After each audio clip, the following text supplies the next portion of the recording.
This is Optimal Finance Daily, episode 1458, Money and Social Flows by Steve Pavlina of stevepavlina.com. And I'm your host and personal finance enthusiast, Diana Merriam. This is the show where I serenade you with the sweet sounds of personal finance knowledge from some of the best blogs on the planet, with the author's permission, of course. And it's a special day for me today.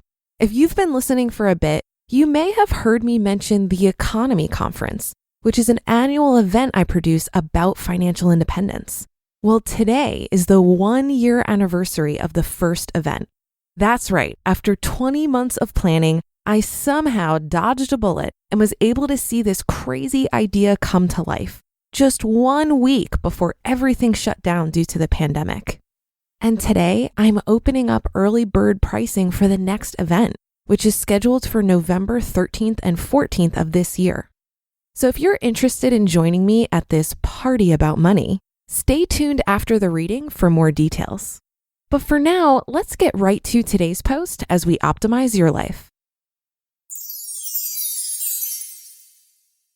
Money and Social Flows by Steve Pavlina of stevepavlina.com. Money is a social construct, but we so often treat it like it's a form of individual accomplishment. This mindset gets a lot of people stuck. I think it's a lot easier for many people to generate abundant income when they think about the social flows. I know it's challenging to do that though, especially when we get caught up in focusing on our own needs and desires. In the past, I used to think about how to align doing what I enjoyed with income generation. It was often tricky to connect the dots, but that framing got me into the ballpark. The key there was to keep making 2 types of mistakes and learning from them. The first being generating income in ways that didn't feel heart-aligned, and the second doing heart-aligned work that didn't pay well. I made both mistakes multiple times. When I earned money in ways that didn't feel good, it was hard to motivate myself to do more of that, other than earning the bare minimum to get by. So I could see that this path would be a dead end. It wasn't going to motivate me to do my best. And the lifestyle aspect wasn't very good.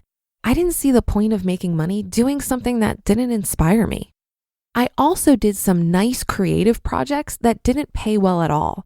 I think this was the better mistake to make though. It helped me discover what I liked, and when I invested in this type of work, I got better at it, which made it even more enjoyable and rewarding.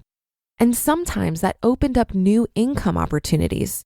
For instance, I grew to enjoy speaking, and as I got better at it, I was able to generate income from doing live events. Basically, I just kept iterating. Each mistake taught me something. I kept asking for both abundant income and heart-aligned work, and I did my best not to repeat past mistakes. Making new mistakes was really helpful. We learn much more from new mistakes than from repeating old ones. What was missing from this mindset when I first started was other people. I focused so much on my own needs and desires and not nearly enough on the social flows. I still thought about money too much at the individual level. The major issue that keeps many people stuck looping through the 2 mistakes above is the myopic focus on themselves and their own needs and desires, which doesn't generate any flow for other people. They're focused so much on trying to figure out the win for themselves, but where's the win for everyone else, like the people they may end up serving? That's the source that provides a lot of pull motivation, whereas people often get stuck when they rely so much on push motivation. Who are the other people who care about your abundance? Can you list at least 100 specific people? Okay, 10 maybe? Can you at least imagine what kinds of people they may be and where you'll find them? Money is a form of social flow. If you want more money flowing through your life, it comes from other people. And when you spend it, you give it to other people. I think we have a tendency to make this too abstract and lose sight of how simple and basic this is. I find it helpful to imagine that I'm part of a tribe. How does one create more abundance in that situation? You have to think about success at the tribal level, not just at the individual level. The way many people talk about their goals would generate blank stares if they shared them with a tribe. The tribe might say something like, okay, that's nice for you, we suppose, but what does that do for any of us? If you want more money, go ahead and make more money. It's important to graduate from thinking so much at the individual level and begin thinking about how to serve and support the tribe. If you become a valued member of the tribe and put some effort into improving it, many members of the tribe will appreciate that and they'll support you because supporting you is good for them and the tribe. Money is a social relationship. It's nice to do work you enjoy and have a healthy flow of abundance at the individual level. Now, can you make that achievement good for the tribe as well? Can you make that part of your intention? Can you give the tribe a way to care? If the tribe doesn't care, then it's nothing but work, work, work for you to accomplish your goals. You'll often feel like you're trying to pull money from a source that resists it. You could instead feel that money is being pushed towards you even when you're not directly asking for it. Like the tribe says, here, have some extra money. When you finally figure out your solution to the enjoyable work plus abundant income puzzle, what will that do for your tribe? Answer that question and you'll have some semblance of a purpose.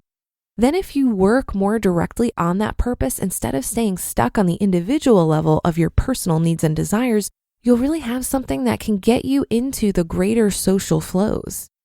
The game doesn't end there though. It's not nirvana. You'll simply graduate to other problems and challenges, but they'll be more interesting than figuring out how to pay your bills. In fact, another really good source of motivation is to actually want to graduate to bigger and more interesting problems. The problems I get to tackle today are harder than the ones I had to deal with when I was struggling financially. What kept me stuck was the framing that I needed to solve or escape my problems so I could have an easier and more peaceful life. What helped me progress was accepting that I want to keep learning and growing, so of course I must keep progressing to harder problems. Life doesn't get easier per se, but it can become more rewarding and inspiring. And on some level, it does feel easier when you invite more social support by setting goals that will be good for other people, not just for yourself. How many more times do you need to iterate through your problems at the individual level before you're ready to serve and participate in the social flows of the tribe? You just listened to the post titled Money and Social Flows by Steve Pavlina of stevepavlina.com. I loved this article because it reminded me that social capital is a form of abundance. What's the point of having a bunch of money if you're isolated? I see a lot of myself in how Steve described his initial relationship with finding the right work. The EconoMe Conference is my heart-aligned work, and while I don't make an income from it, there are so many non-monetary benefits to producing this event. I get to surround myself with people who inspire me and who believe in EconoMe's mission of creating community. I have produced something that encourages people to question their own assumptions around prosperity and expand their perspective about what's possible with their money. And on top of that, creating EconoMe has led to other sources of income. It's become a launching pad to other work that can provide for my livelihood. So if I've piqued your curiosity and you're interested in joining me in November at the University of Cincinnati, head over to EconoMeConference.com.